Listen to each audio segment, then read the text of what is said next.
प्यारे साथियों नमस्ते, स्वागत है आपका आज के इस वीडियो में। आज हम लोग चैप्टर को आगे बढ़ा रहे हैं। लेक्चर नंबर 5 है अपना इस चैप्टर का, और ये चैप्टर अब जल्दी ही अंतिम अपने चरणों की तरफ चल रहा है, जल्दी खत्म हो जाएगा और उसके बाद फिर से अपन कोई नया चैप्टर शुरू करेंगे। तो अभी हम लोग जो लास्ट लेक्चर में हमने सीखा था रेजिस्टिविटी के बारे में, रेजिस्टेंस समझा था, रेजिस्टिविटी समझी थी, रेजिस्टेंस किन किन फैक्टर्स पर डिपेंड करता है वो समझा था। आई होप आपको समझ में आ गया होगा। और जो सबसे इंपॉर्टेंट कंसेप्ट हमने समझा था कि रेजिस्टिविटी को अलग से बताने की जरूरत क्या है। जब रेजिस्टिविटी और रेजिस्टेंस एक ही जैसे हैं तो उसको फिर अलग से क्यों बताएं। तो उसका आंसर हमें मिला था, द रीजन इज कि भाई हम ऐसा कुछ फिजिकल क्वांटिटी चाहते हैं जो हम बोल दें कि लोहे के लिए तो इतना होता है फिक्स, फिर वो लोहा भली कितना भी लंबा वायर हो, कितना छोटा हो, तो रेजिस्टिविटी पूरे लोहे के लिए सेम रहने वाली है, सारे सोने के लिए दुनिया भर के सेम रहने वाली है। तो ऐसा एक फिक्स हमें नंबर पता चले तो उसके लिए हम रेजिस्टिविटी समझे थे। अब देखो हमें बुक में है ना ये एक टेबल दे रखी है, इसको थोड़ा सा ऑब्जर्व कर लेंगे तो थोड़ा समझ में आएगा अपने को। अपन ने क्या देखा था कि रेजिस्टिविटी है तो उसकी यूनिट क्या होती है हमारे पास में, ओम मीटर्स। तो ये देखो ओम मीटर्स में लिखी है अपन ने, और यहां पर हमें बताया है कि 20 डिग्री सेल्सियस पे किसी जो अलग अलग हमारे पास में एलिमेंट्स हैं उनकी रेजिस्टिविटी इतनी होती है। अच्छा 20 डिग्री सेल्सियस क्यों लिखा है, तो एक ये दिखाने के पीछे टेबल यही मेरे कुछ एक बेसिक आपको बातें बताना चाहता हूं, वो समझो कि टेम्परेचर चेंज होने के साथ में रेजिस्टेंस चेंज हो जाता है, साथ ही साथ में टेम्परेचर चेंज होने के साथ में रेजिस्टिविटी भी चेंज हो जाती है। आई बात समझ में? मतलब अगर आप लोहे की रेजिस्टिविटी की बात करोगे 40 डिग्री सेल्सियस पे और लोहे की रेजिस्टिविटी की बात करोगे 20 डिग्री सेल्सियस पे तो अलग होगी, रेजिस्टेंस भी अलग होगा टेम्परेचर चेंज होते ही, और रेजिस्टिविटी भी चेंज हो जाती है। इसलिए यहां लिख करके बताया कि ये जो नापी गई है ना रेजिस्टिविटी, ये 20 डिग्री सेल्सियस पर नापी गई है। नीचे एक चीज और लिखी हुई है कि इन वैल्यूज को आपको याद रखने की जरूरत नहीं है, हमारी बुक में दे रखी है लेकिन आपको इनको याद करने की कोई जरूरत नहीं है। इसमें क्या बता रखा है, यहां पर कंडक्टर्स हैं, मतलब जो जिनमें से करंट बहुत स्मूथली बहुत अच्छे से फ्लो करती है, सिल्वर, कॉपर, एल्यूमिनियम, टंगस्टन, निकल, आयरन, क्रोमियम, मरकरी, मैग्नीज। तो ये तो कंडक्टर्स हैं जिनको हम यूज भी करते हैं। अपने घर पे तो तार वार सारा कॉपर का ही होता है, बाहर जो खंभों पर आप देखते हो ना तो वो हमारा एल्यूमिनियम का वायर्स होते हैं। अच्छा वहां कॉपर क्यों नहीं होता, तो कॉपर महंगा भी है ना एल्यूमिनियम से ज्यादा महंगा है, तो इसीलिए वहां पर हमारे पास में क्या होता है, वहां पर हमारे पास में एल्यूमिनियम हम लोग यूज करते हैं उन वायर्स में, और कॉपर है। सिल्वर सबसे अच्छा कंडक्टर है इस दुनिया में, आपको पता है अगर सबसे अच्छे से इलेक्ट्रिसिटी फ्लो करवाने वाली कोई चीज है ना तो वो सिल्वर है। अच्छा तो आप बोलोगे कि सर सिल्वर फिर हम लोग यूज क्यों नहीं करते हमारे घरों में। बात वही है ना कि अब सिल्वर के तुम तार लगवाओगे घर में, वो कितने का महंगा पड़ जाएगा इलेक्ट्रिसिटी का फिटिंग करवाना। तो अपने जो डिवाइसेस होते हैं, काफी सारे जो महंगे महंगे लैपटॉप्स आते हैं, या आप देखोगे ना सोलर पैनल्स जो होते हैं तो उनमें भी सिल्वर होता है। क्लियर हुई आपको ये वाली बात? तो और भी हमें ऐसे दे रखे हैं। तो देखो जो रेजिस्टिविटी है वो कहां से कहां तक है, मतलब उसकी अगर रेंज हम देखें तो 10⁻⁻8 से लेकर के 10⁻12 तक है प्लस में। तो आप देखोगे रेजिस्टिविटी या रेजिस्टेंस जितना कम है उतना बढ़िया है, करंट बढ़िया फ्लो करेगी। तो सबसे कम कितना है 10⁻⁻8, मतलब अगर हम कंडक्टर्स की रेजिस्टिविटी की बात करें तो 10⁻⁻8 से लेकर के 10⁻⁻6 तक हमें देखने को मिलती है। जो बढ़िया कंडक्टर्स हैं इलेक्ट्रिसिटी कंडक्ट कर देते हैं, जितना कम हो उतना बढ़िया। ये तो मैं बार बार रिपीट कर रहा हूँ रेजिस्टिविटी। एलॉयज, उसके बाद में हमने लिखा है एलॉय क्या होते हैं, दो मेटल लिया, पिघलाया, जोड़ दिया, एलॉय बन गया। हालांकि क्वांटिटी फिक्स होती है कि मान लो हमें ना कोई एलॉय बना रहे हैं, जैसे ब्रॉन्ज है या हम लोग स्टील बना रहे हैं, तो क्वांटिटी फिक्स होती है कि इतना लोहा डालेंगे, इतना इसमें कार्बन डालेंगे, इतना इसमें ये डालेंगे, इतना इसमें ये डालेंगे, फिक्स होता है। पिघलाते हैं, जोड़ते हैं, एलॉय बन जाता है। ये हम जब हम मेटल नॉन मेटल चैप्टर पढ़ेंगे ना तो वहां पर एलॉय के बारे में भी अपने को पढ़ने को मिलेगा। कहां पर? केमिस्ट्री में। तो अभी उसमें ज्यादा अंदर नहीं जा रहे, लेकिन आप ये समझो कि दो चीजों से मिलकर, जैसे कॉन्स्टेंटन है एक हमारे पास में यहाँ पर एलॉय, तो ये आप देखोगे कॉपर और निकल का एलॉय है। ये देखो मैंजेनिन है एक और एलॉय, ये किसका है? कॉपर, मैग्नीज और निकल का है। निक्रोम वायर हम लोग कहते हैं ना, निक्रोम वायर, तो निक्रोम वायर किसका है? निकल का, क्रोमियम का, मैग्नीज का और आयरन का एलॉय है। इतनी चीजों को मिला करके बनाया है अपन ने। तो ये जो अलॉयज होते हैं इनकी रेजिस्टिविटी ज्यादा होती है कंडक्टर की रेजिस्टिविटी से। कितनी होती है देखो, आप यहाँ देखोगे 10⁻⁻6 में, आगे देखोगे तो 49 है, 44 है, 100 है, ज्यादा होती है कंपैरेटिवली किनसे? कंडक्टर से। भाई जितना कम है उतना करंट स्मूथली जाएगा, जितना ज्यादा है उतना करंट स्मूथली नहीं जा पाएगा। रेजिस्टिविटी और रेजिस्टेंस एक ही तरह से बिहेव करते हैं। फिर उसके बाद नीचे क्या है, इंसुलेटर है। तो इंसुलेटर तो वो चीजें हैं जिसमें करंट अच्छे से, मतलब अरे फ्लो ही नहीं करती, अच्छे से तो भूल जाओ, है ना, फ्लो ही नहीं करती। क्या क्या है, ग्लास है, हार्ड रबर है, इबोनाइट है, डायमंड है, पेपर है। पेपर जो अपना पेपर है, अब पेपर में तुम तार जोड़ दोगे तो करंट बहेगी क्या? नहीं बहेगी। तो हमें पेपर की देखने को मिल रही है 10 की पावर 12। तो जितना प्लस में पावर हो जाएगी उतना ही सत्यानाश हो जाएगी। एक मैं मस्त चीज बताता हूं आपको। यहाँ पर आपको पता है, जैसे मैंने अभी बोला कि ना पानी में से जैसे करंट फ्लो नहीं करती, तो उसको हम लोग बोल देंगे कि वो भी एक तरह से इंसुलेटर है। जो हमारे पास में डिस्टिल वाटर होता है, प्योर वाटर जो होता है, या मैं आपको बोलूं कि पेपर की अभी हम बात कर रहे थे, तो हमने बोला पेपर में से करंट फ्लो नहीं करेगी क्योंकि उसकी रेजिस्टिविटी बहुत ज्यादा है। या यूं लेमन लैंग्वेज में ये भी कह सकते हैं कि रेजिस्टेंस उसका बहुत ही ज्यादा होता है, इसलिए करंट उसमें से फ्लो नहीं करेगी। तो आप इस बात को ध्यान रखना। अगर हमें, क्योंकि पता है V इजिकल्स टू क्या है हमारे पास में, IR। क्या है? V equals to IR। Resistance बहुत ज्यादा है मान लो, है ना। तो रेजिस्टेंस अगर बहुत ज्यादा है, अगर मैं करंट की यहां पर बात करूं तो हमें क्या देखने को मिलता है, I equals to V divided by R। और अगर मान लो हम कह रहे हैं कि रेजिस्टेंस या फिर जिसको हम लोग कह रहे हैं रेजिस्टिविटी वो बहुत ज्यादा है, R जो है वो बहुत ज्यादा है, तो क्या होगा, करंट नहीं बहेगी क्योंकि I is inversely proportional to R। Resistance ज्यादा है, करंट नहीं बहेगी।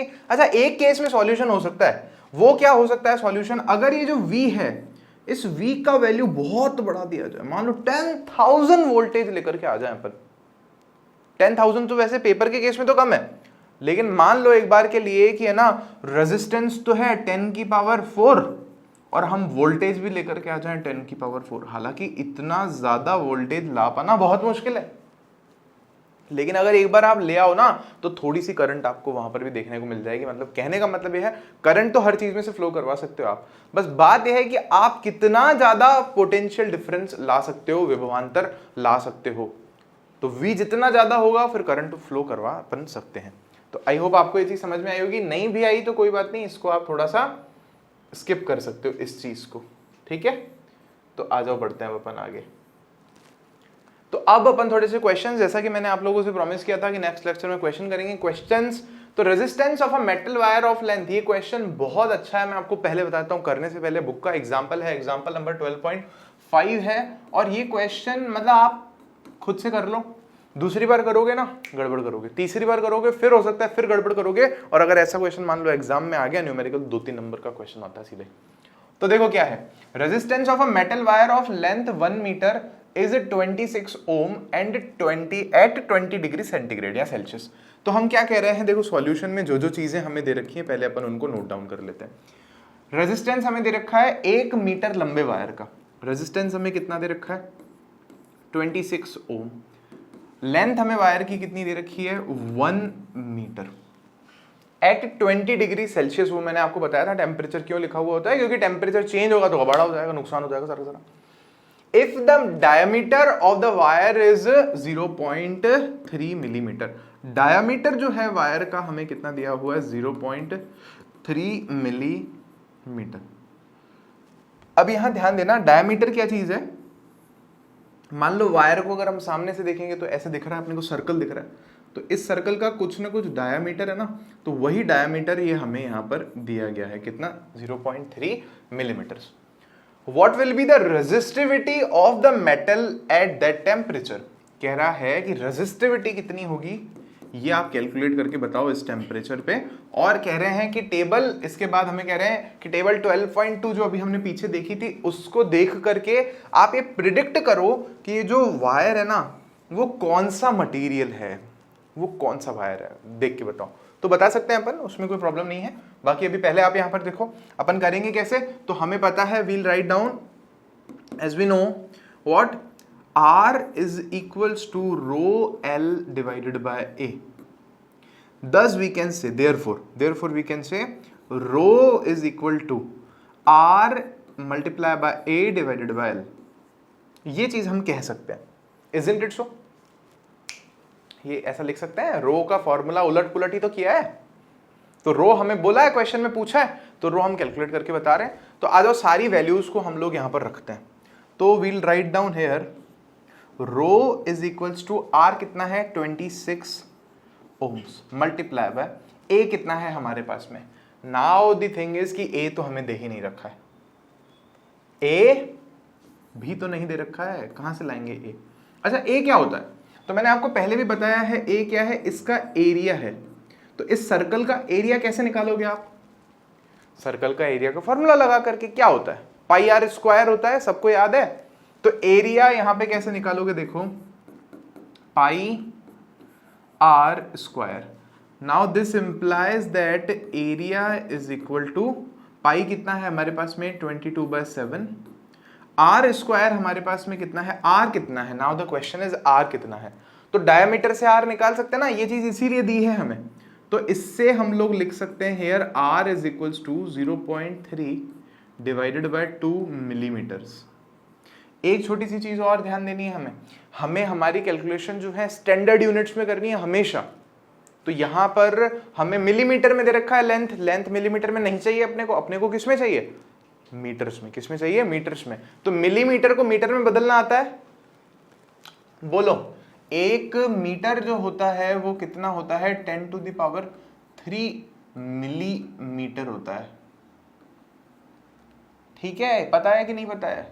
और इसको उलट पुलट करोगे ना, जब आप 10⁻³ को उधर ले जाओगे तो माइनस में चली जाएगी। तो 1 मिलीमीटर जो है ना वो 10⁻³ मीटर होता है। तो यहां पर इस मिलीमीटर की जगह पर हम क्या लिख सकते हैं 10⁻³ मीटर, ऐसा। तो ये क्या हो जाएगा, वापस से अगर मैं इसको लिखूं तो 0.3 divided by 2 into 10⁻³ metre. Isn't it, लिख दिया। अब a क्या है हमारा पाई आर स्क्वायर है, तो पाई तो 22/7 लिख दिया अपन ने। अब आर स्क्वायर जब लिख रहे हैं तो ये होगा 0.3 डिवाइडेड बाय 2 मल्टीप्लाई बाय 10⁻³ और इस पूरी की पूरी चीज का हमें क्या करना है, स्क्वायर। तो देखो अब जब हमारे पास में a का जो मान है, जो वैल्यू है पूरी आ गई है, एरिया पता चल गया आपने को क्या है, तो अपन सारी वैल्यू इस फॉर्मूला में रखेंगे यहाँ पर।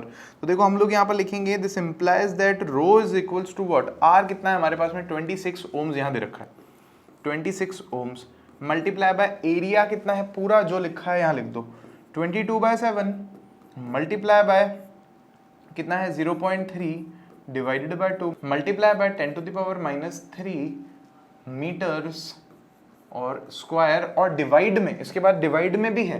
अच्छा डिवाइड में क्या है हमारे पास में एल, लेंथ, लेंथ कितनी है हमारे पास में 1 मीटर्स। अब आप बोलोगे कि सर ये क्या लगा रखा है, आप पहले क्लियर कर लो कि आप हमें मैथमेटिक्स पढ़ा रहे हो कि आप हमें साइंस पढ़ा रहे हो। तो देखो द आंसर इज, ऐसा कहावत है कि mathematics is the language of physics. तो फिजिक्स अगर आपको समझनी है तो देखो मैथमेटिक्स को तो आना ही पड़ेगा। मतलब कोई भी अगर थ्योरी है, कोई भी बात आपने थ्योरी में बोल दी, जैसे रेजिस्टेंस बढ़ेगा ना तो फिर क्या होगा, करंट कम हो जाएगी, तो इसको मैथमेटिकली प्रूव करना पड़ेगा, लिख के दिखाना पड़ेगा नंबर्स में, तो फिर हम फॉर्मूलाज बनाते हैं। क्लियर हुई आपको वाली बात, बहुत सिंपल है। वैसे साइंस का काम जो था वो यहां तक हो गया, अब जो हम करने वाले हैं वो दरअसल मैथमेटिक्स का काम है। तो कोई बात नहीं, अपन मैथमेटिक्स भी सीख ही रहे हैं तो करेंगे, उसमें कहाँ दिक्कत वाली बात है। अपन एक काम करते हैं, इसको अब नेक्स्ट पेज पर लिख करके लिखते हैं, और इस पूरे का स्क्वायर करना है। तो मैं देखो आपको बताता हूँ कि कैसे करेंगे अपन स्क्वायर। तो हम नेक्स्ट पेज पर लिख रहे हैं, हमारे पास में पूरा यही करेंगे इसको। रो इज इक्वल्स टू, सबसे पहले हमारे पास में क्या है 26 of ohms multiply by R into A है, तो एरिया भी हमने देखा कितना था 22/7, ब्रैकेट में हमारे पास था 0.3 मल्टीप्लाई बाय 10⁻³ मीटर्स। अब इसका पूरे का स्क्वायर करना है। तो स्क्वायर करने का क्या तरीका है, उस पूरी चीज को खुद से मल्टीप्लाई कर दो। मतलब 0.3 है डिवाइडेड बाय 2 तो 2 बार लिख दो ऐसे मल्टीप्लाई में। मल्टीप्लाई बाय 10⁻³ है तो इसको भी 2 बार लिख दो आप 10⁻³। अब मल्टीप्लाई में मैं मीटर स्क्वायर भी लिख रहा हूँ, मतलब मीटर को यूनिट है ना, मल्टीप्लाई का निशान लगा के लिख सकते हो, कोई प्रॉब्लम नहीं होती। तो ऐसे लिख दिया। और डिवाइड में आप नोटिस करोगे तो हमारे पास है 1 मीटर लेंथ जो है वायर की। तो यहां आप नोटिस करोगे ना तो मीटर से मीटर स्क्वायर कैंसिल हो जाएगा पहले तो। अच्छा अब इसको करने से हमें क्या मिला, नोटिस करो क्या यूनिट बची हमारे पास में, ओम, और इधर आप देखोगे तो मीटर। तो हमारे पास रेजिस्टिविटी की यूनिट क्या होती है, ओम मीटर। तो ऐसे जब हम क्वेश्चन करते हैं तो हमें यूनिट से भी पता चल जाता है कि हम क्वेश्चन सही तरह से कर रहे हैं कि नहीं कर रहे हैं, क्योंकि हमें यूनिट पता है रेजिस्टिविटी की, ओम मीटर होती है। अगर कोई और यूनिट आ रही होती तो मतलब सारा गड़बड़ कर चुके हैं। यूनिट्स भी इस तरह से कैलकुलेट हो जाती हैं अगर हम गहराई से दिमाग लगाएं तो। अब देखो उसके बाद क्या है हमारे पास में रो, तो सॉल्व करते हैं इसको। 26 मल्टीप्लाई बाय 22 डिवाइडेड बाय 7, ये नीचे वाला 1 तो खत्म ही हो गया, इसका तो कोई मतलब ही नहीं। अब यहाँ इस चीज को देख रहे हैं अब, तो देखो इसको हम यूं लिख सकते हैं, ध्यान देना, 3/2 multiply by 3/2 multiply by 1 divided by 10 to the power 2। भाई क्या हुआ, ऊपर से पॉइंट हटाया तो एक जीरो आया नीचे, एक और पॉइंट हटाया तो एक और जीरो आया नीचे, टोटल कितने जीरो आया, 2 जीरो, मतलब 100 आ गया नीचे।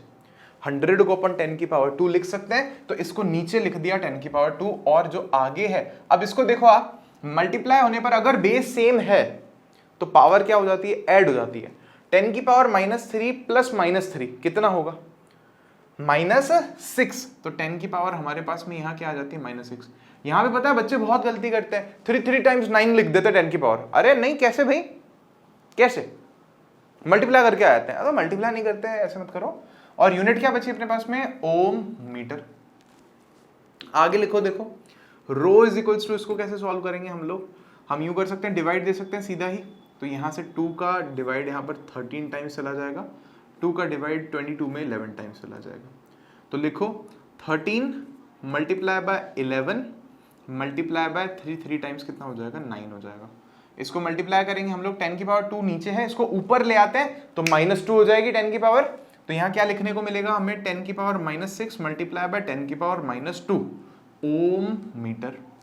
सॉल्व करो, आगे सॉल्व करो, रो इज इक्वल्स टू व्हाट, अब इनको हमें मल्टीप्लाई करना है, और साथ ही साथ में एक चीज मैं लिखना भूल गया, 11 में 7 का डिवाइड लगेगा, तो वो तो लिखना ही था ना, भूल कैसे सकते हैं अपन। करते हैं, चलो इसको तो सॉल्व कर ही सकते हैं अपन। यहाँ पर क्या कर सकते हैं हम लोग, 7 का डिवाइड दे सकते हैं इनमें से किसी नंबर में, किसी में भी दे सकते हैं अपन चाहे तो। एक काम करते हैं ना, अपन 7 का डिवाइड दे देते हैं 9 में, तो क्या जाएगा, देखो 7 1 टाइम्स, यहाँ पे क्या बचेगा, 7 1 टाइम्स 7, और फिर बच रहा है हमारे पास में 2, तो यहाँ पॉइंट लग जाएगा, 2 के आगे 0 लग जाएगा, तो हमारे पास 7 का डिवाइड फिर उसमें जाएगा 2 टाइम्स 14, फिर बचेगा 6 के आगे 0 लगेगा, तो 7 5 35 7 42 7 7 49 7 8 जा 56 होता है हमारे पास में।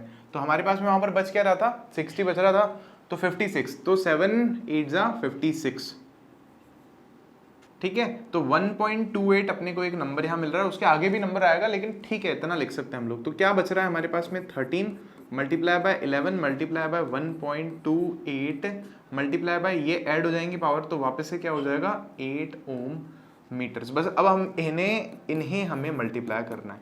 कैसे मल्टीप्लाई करेंगे, बहुत इजीली कर सकते हैं। 11 टाइम्स 3 33 होता है, 3 इधर जाएगा, 11 1 टाइम्स 11 और 3 14 हो जाएगा हमारे पास में। 143 मल्टीप्लाई बाय 1.28 हमें करना है। अब मैथमेटिक्स इतनी तो आप भी लगा ही सकते हो, तो इसको जब हम मल्टीप्लाई करेंगे, तो मैं कैलकुलेटर से पहले करके रखा हूँ, ये आएगा हमारे पास में 183.04 कुछ आएगा, multiply by 10 to the power -8 ohm metre.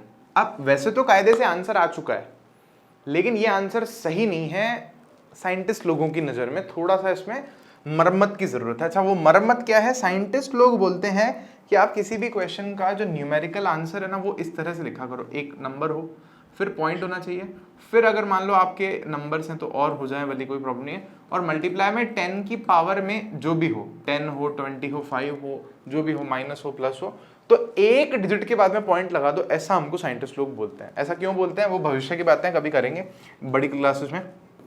अब यहाँ हम क्या कर रहे हैं कि पॉइंट यहाँ पर है, इस पॉइंट को उठा करके यहाँ लाना है हमें।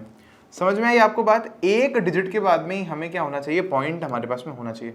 तो आप कायदे से देखो, हम लोग जब पॉइंट हटाते हैं तो नीचे 0 लगता है, समझ में आई आपको बात। लेकिन यहां पर हम पॉइंट हटा नहीं रहे हैं, हम पॉइंट जानबूझ करके जबरदस्ती लगा रहे हैं, मतलब 2 डिजिट्स के आगे ला रहे हैं उस पॉइंट को जंप करा के। तो अब 0 कहां लगेगा, ऊपर लगेगा, तो यहां से यहां जंप करवा रहे हैं, 2 डिजिट्स उसको जंप करवा रहे हैं पॉइंट को। तो क्या आएगा 1.8304 मैं नहीं लिख रहा हूं, छोड़ो इसको, यूं समझो राउंड ऑफ हो गया, छोटा सा फिगर है इसलिए। Multiply by 10 to the power 2 बार इधर जंप करवाया तो 10 की पावर 2 ऊपर आ जाएगा and multiply by 10 to the power -8 ohm metre. इस चीज को मैंने जानबूझ के नहीं लिखा 04 को, क्योंकि ये हो जाएगा 1.8304 आप लिखना चाहो तो, लेकिन इतना अगर अपन लिख देते हैं तो बहुत है। आप लोग चाहो तो लिख ही दो, ये लो 0 और ये लो 4, ये लिखा अपन ने। अब इसको जब आप सॉल्व करके लिखोगे फाइनली तो क्या बचेगा हमारे पास में 1.8, आप चाहो तो इसको 4 कर दो राउंड ऑफ अगर करना चाहो तो, बाकी 3 रख दो छोड़ो, और into multiply by 10 to the power 2 और ये -8 दोनों ऐड होंगी तो क्या बचेगा 10 to the power -6 ohm metre. ये हमारा आंसर होगा।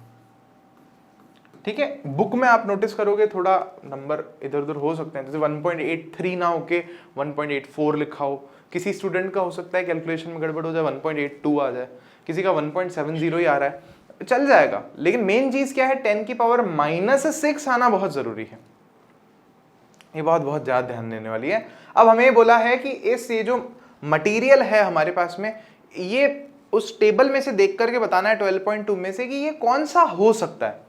तो देखो रेजिस्टिविटी ध्यान देख लो एक बार, 1.83 multiply by 10 to the power -6 हो सकता है। तो अब यहाँ पर क्या है 1.83 इंटू 10 टू द पावर -6 किसकी आ रही है, देखो यहाँ पर आप देखो तो हमारे पास में क्या है यहाँ पर, दिस इज मैग्नीज। क्या है, manganese.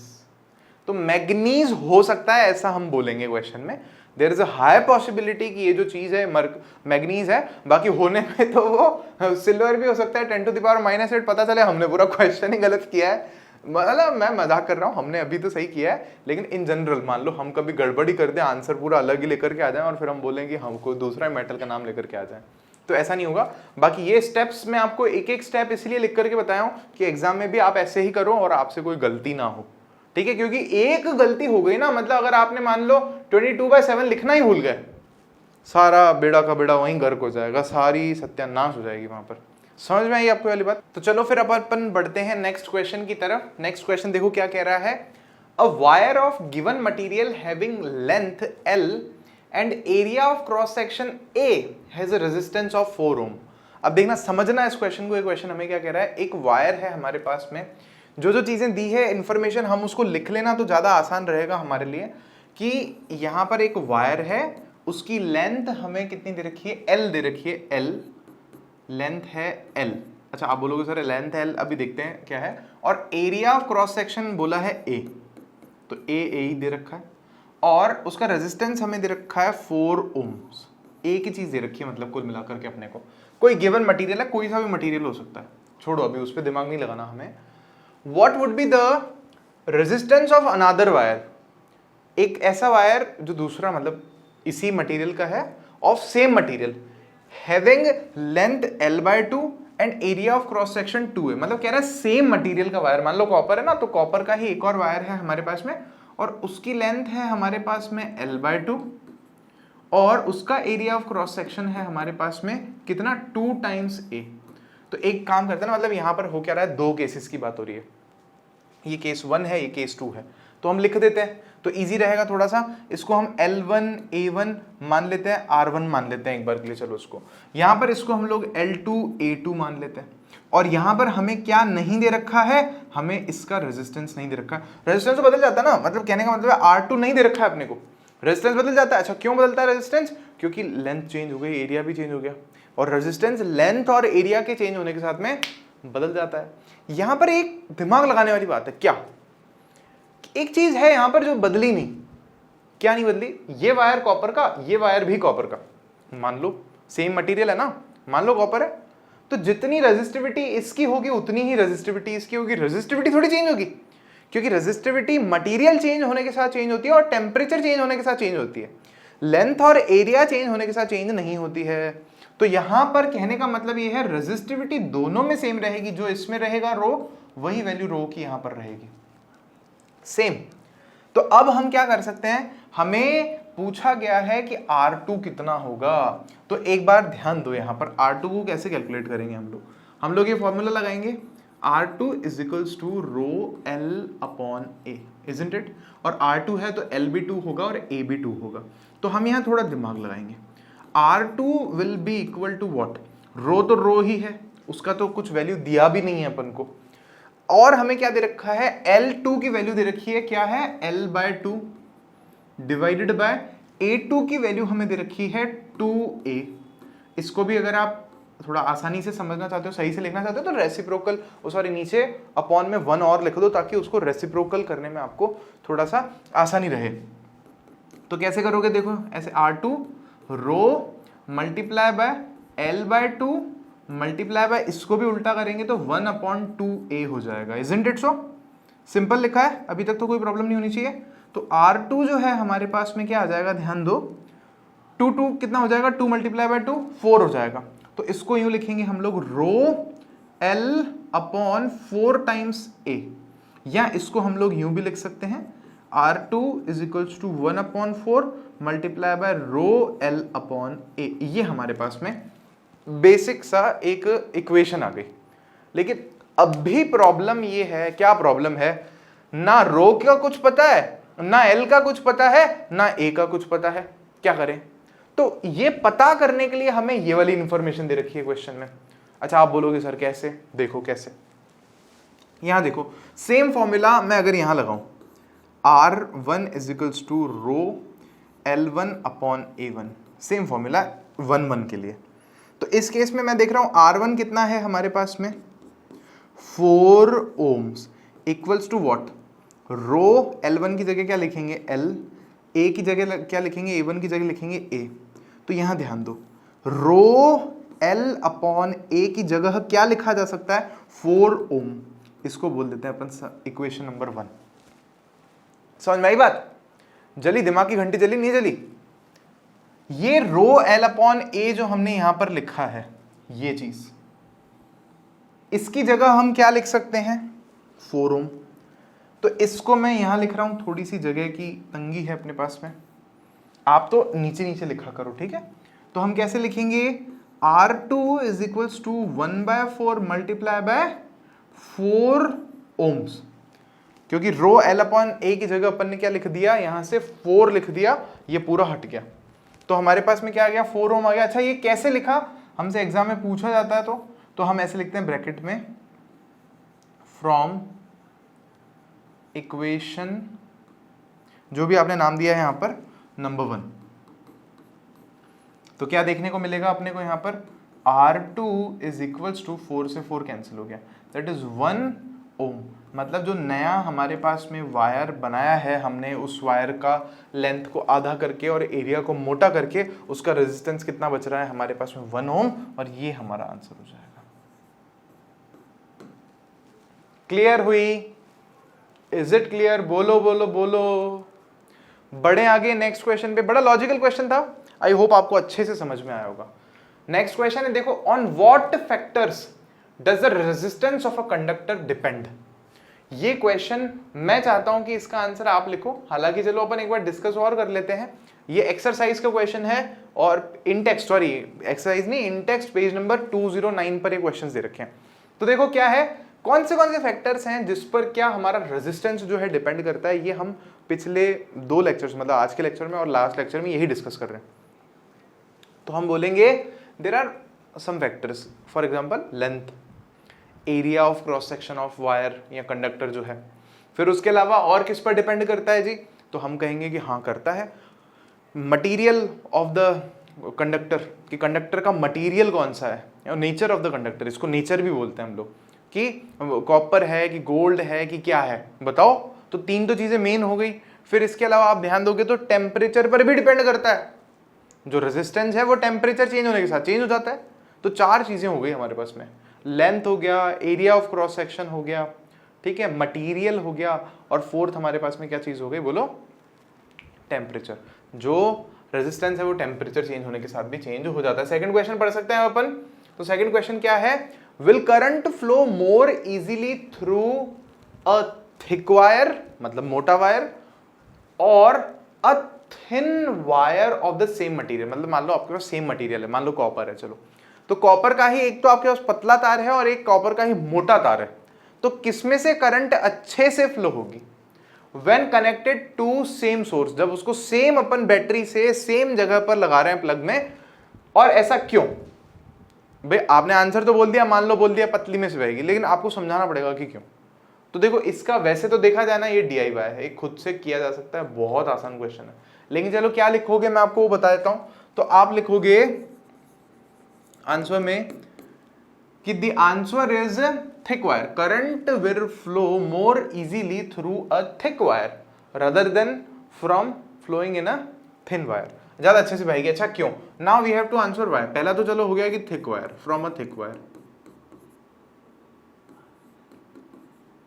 From a thick wire current will flow more easily.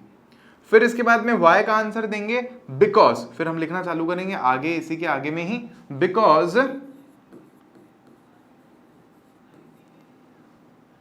Because मैं तो ऐसे लिख देता हूं, resistance is inversely proportional to the area of cross section of the conductor. इसको आप पूरा लाइन में लिख देना, बिकॉज रेजिस्टेंस RESIT पूरा spelling, resistance of any conductor is inversely proportional, पूरा लैंग्वेज में लिखना, is inversely proportional to the area of cross section of that conductor, thus current will flow more easily through a thick wire. बहुत simple सा answer है, लिख सकते हो आप अपने आप से, ठीक है।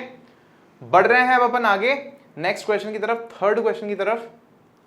Late the resistance of an electrical component remain constant while the potential difference across two ends of the component decreases to half of its former value, what change will occur in current through it.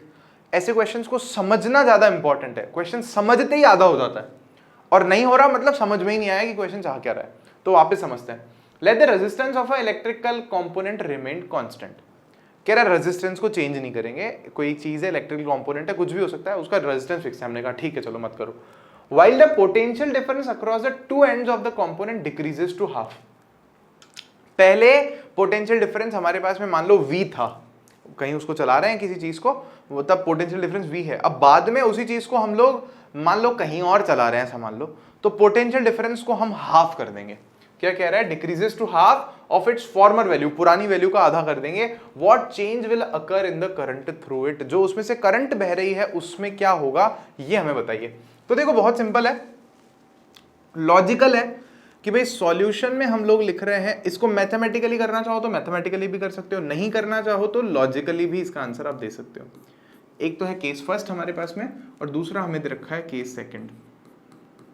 देखो चलो, case first कह रहा है हमें, क्या कह रहा है ध्यान दो यहां पर, कि हमारे पास में कोई कंडक्टर है, उसका रेजिस्टेंस मान लो R है, और उस रेजिस्टेंस से जो करंट फ्लो कर रही है वो I है। कब? जब पोटेंशियल डिफरेंस V है। ये चीजें हमें यहां पर दे रखी हैं। आप कहना चाहो तो यूं भी कह सकते हो कि R1 is equals to R, I1 is equals to I and V1 is equals to V here. ऐसा हम लोग बोल रहे हैं, और हमें पता है ओम्स लॉ से V इज इक्वल्स टू क्या होता है? I R होता है। तो अब हमें ये कहा जा रहा है कि रेजिस्टेंस को हम चेंज नहीं करेंगे, रेजिस्टेंस हमारा कैसा रहेगा? फिक्स रहेगा। ये चीज फिक्स है यहां पर इस बार। और हम क्या करेंगे,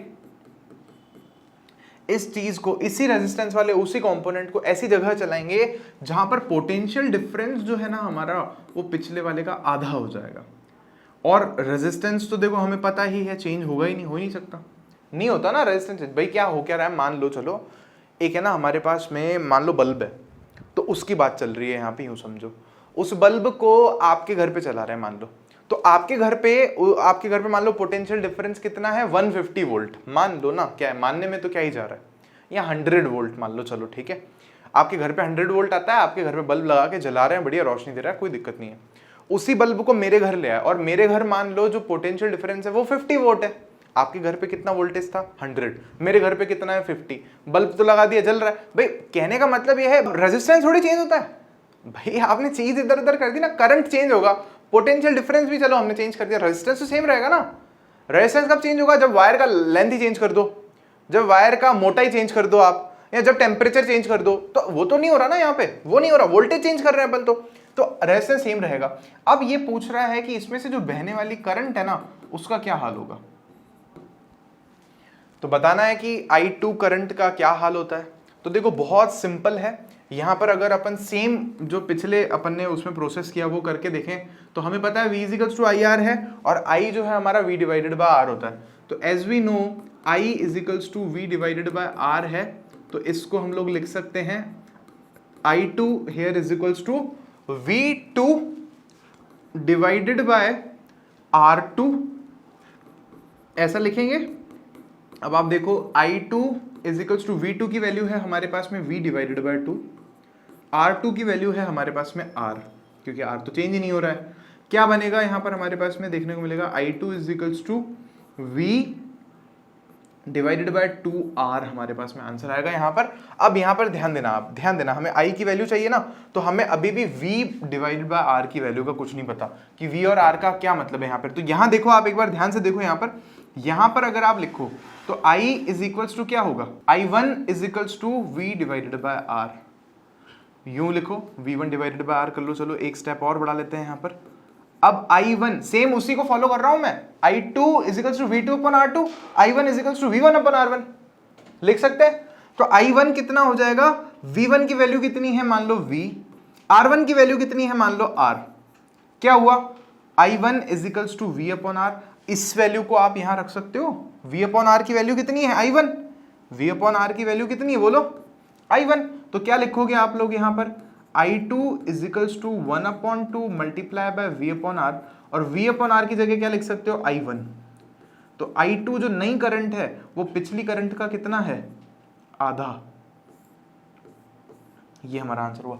यहां ये सब कुछ करने की जरूरत नहीं थी। अगर आपका लॉजिक तेज है ना, अगर लॉजिक में दम है आपके, तो आप क्या बोलते हैं सीधे, यहां देखो, यहां देखो क्या बोलते हैं हम लोग, हम कहते कि भैया जैसे है ना, अभी हमारी इक्वेशन क्या है यहाँ पर, यहाँ देखो I2 is equals to V2 upon R, यहाँ हमने लिखा है I2 क्या है V अपॉन R, और 2 का डिवाइड लग रहा है राइट हैंड साइड में। भाई आपने क्या किया, V is equals to IR है, आपने क्या किया, इसको तो छेड़ा ही नहीं, ये तो फिक्स है, R को तो वैल्यू को छेड़ ही नहीं रहा है। आप बोल रहे हो कि अगर मैं V को 2 से डिवाइड लगा दूं, आधा कर दूं, तो I का क्या होगा, ये राइट हैंड साइड में क्या होगा, ये दोनों घर के बच्चे हैं, भाई बहन है, पापा खर्ची देते हैं, दोनों को इक्वल देनी पड़ती है, झगड़ा हो जाता है। नहीं तो इक्वेशन को बैलेंस करने के लिए जो काम आप यहां कर रहे हो इक्वेशन में, वही काम यहां करना पड़ेगा। बैलेंस तभी तो होगी ना, नहीं तो इम्बैलेंस हो जाएगी। तो यहां भी 2 का उसका डिवाइड देना पड़ेगा आपको, तो करंट भी कैसी हो जाएगी, हाफ हो जाएगी। क्यों, क्योंकि रेजिस्टेंस तो बदल ही नहीं रहा है ना। यही तो बोला हमने कि करंट भी आधी हो जाएगी। देखो जो लॉजिक है उसको हम मैथमेटिकली भी एक्सप्लेन कर पा रहे हैं। This is the beauty of physics and mathematics. समझ में आई क्या? मैं हट रहा हूं, वीडियो पॉज करके आप चाहो तो स्क्रीनशॉट लेकर के लिखने का अपना कर सकते हो कार्यक्रम जो भी है। एग्जाम में तो सीधा आप लिख दोगे ना कि करंट हाफ हो जाएगी, तो भी आपका काम हो जाएगा। नेक्स्ट टॉपिक देखो, चलो, use a data in table 12.2 to answer the following question. दो हमें क्वेश्चन दे रखे हैं सिंपल से, ये इसको टेबल देख करके आंसर देना है, हमें टेंशन नहीं लेनी। Which among iron and mercury is a better conductor. Iron में से और मर्करी में से बेटर कंडक्टर कौन सा है, देख लो, आप खुद ही तय कर लो। जिसकी रेजिस्टिविटी कम होगी वो अच्छा कंडक्टर होगा।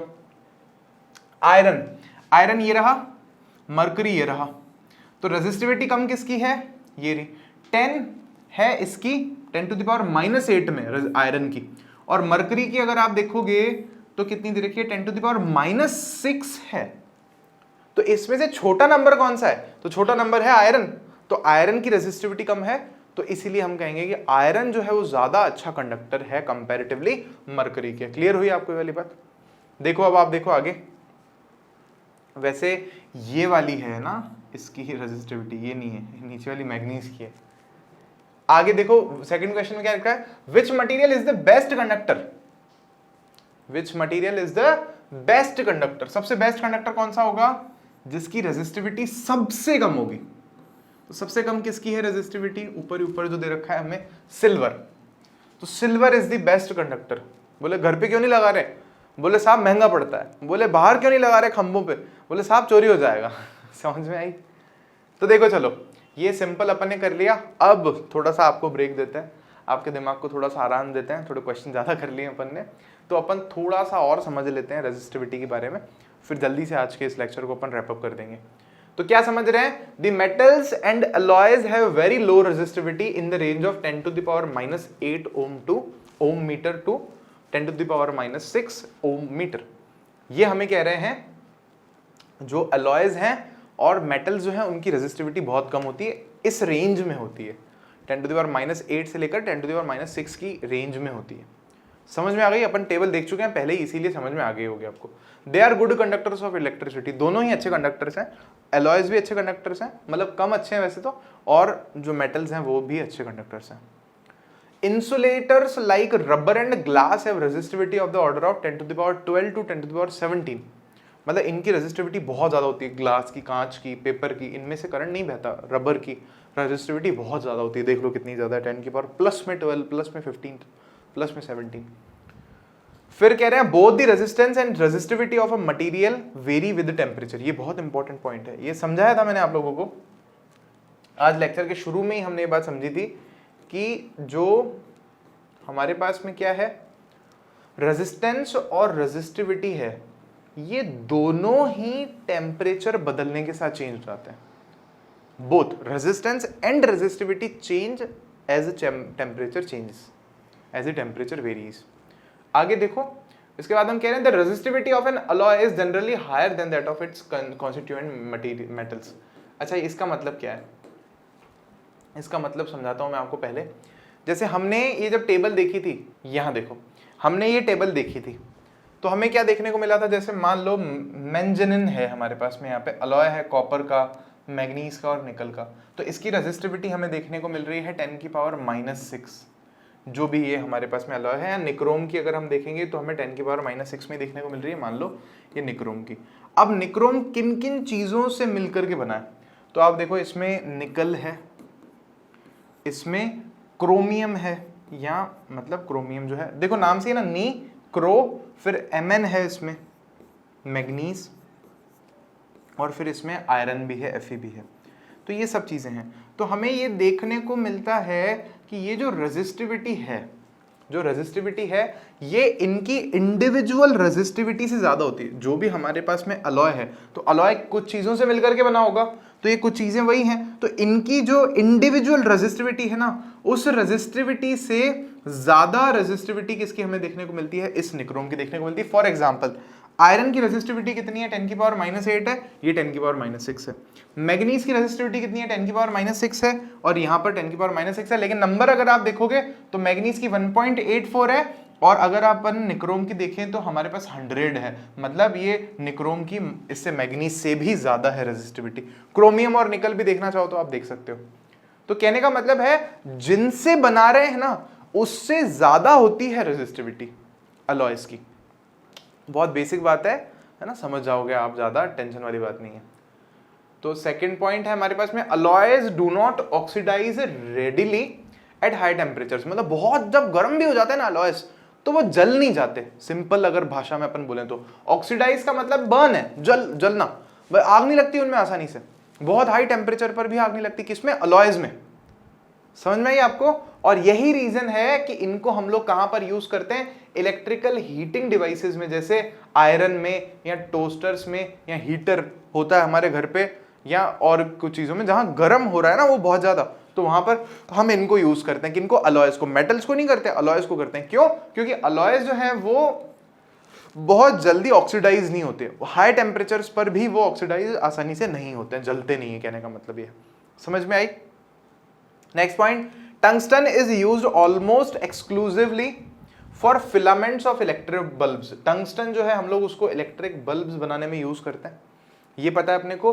वेरस कॉपर और जो एल्यूमिनियम है, इनका यूज हम लोग क्या करते हैं, इलेक्ट्रिकल ट्रांसमिशन केबल बनाने के लिए, लाइंस बनाने के लिए। जो हमारे घरों पे वायर हैं, जो बाहर वायर्स हैं खंभों के, उनमें हम लोग क्या यूज करते हैं, दो चीजें, कॉपर और एल्यूमिनियम यूज करते हैं। एक बात और है जो मैं आपको बता दूं, टंगस्टन जो है ना, ये एलॉय नहीं है, टंगस्टन एक एलिमेंट है, इसका सिंबल W होता है, ये हमारी पीरियोडिक टेबल में होता है। तो इसको हम लोग बल्ब का जो फिलामेंट जो उसमें वो लगा रहता है ना, ऐसे कोई बल्ब होता है मान लो ऐसे, इसमें नीचे तो ऐसे ऐसे बने रहता है, ये अंदर जो ऐसा वायर होता है एक, वो क्या होता है, हमारा टंगस्टन होता है। छोटा होता है बट ये फिलामेंट उसी का होता है, टंगस्टन का। समझ में आई आपको वाली बात? अब ये इसकी तरह आप सोच ही रहे होगे, ये हमारे क्या नाम दे इनको, आप ही दे दो कोई नाम इनको, ठीक है। Why are coils of electrical toasters and electric irons made of an alloy rather than a pure metal? अब हमसे यही क्वेश्चन पूछा है कि जो हमारे पास में इलेक्ट्रिकल आयरन है या जो गर्म करने वाली चीजें इलेक्ट्रिकल टोस्टर है, इसमें हम लोग अलॉय क्यों यूज करते हैं प्योर मेटल की जगह। अब तो देखो आप ये कर सकते हो, ये रहा इसका आंसर, ये रहा यहाँ पर, ये देखो, यहाँ से लेकर आप लोग इसको यहाँ पर लिख सकते हो अपनी नोटबुक में। क्लियर हुई? समझ में भी आना चाहिए, समझना ज़्यादा ज़रूरी है। तो ये हम समझ लिए इस क्वेश्चन को भी। Thank you so much. आज का लेक्चर इतना सा ही था। अब नेक्स्ट लेक्चर में हम लोग थोड़ा सा एक और इंटरेस्टिंग टॉपिक लेने वाले हैं, बहुत ज़्यादा मज़ा आएगा उसमें, थोड़े से प्रैक्टिकल्स भी करेंगे और जो है जल्दी से फिर इस चैप्टर को रैप अप करेंगे, नए चैप्टर पर चलेंगे। Thank you so much. कोई डाउट्स है, क्वेरीज हैं, पूछिए प्लीज़, हम लोगों से सेफ रहिए, ठीक है। जो बड़े हैं अगर उनको वैक्सीनेशन हो रहा है, हो सकता है एज में है, उनका डेट आ गया है, तो प्लीज़ जाइए उनका वैक्सीनेशन करवाइए। थैंक यू सो मच, मिलते हैं आपसे नेक्स्ट वीडियो में।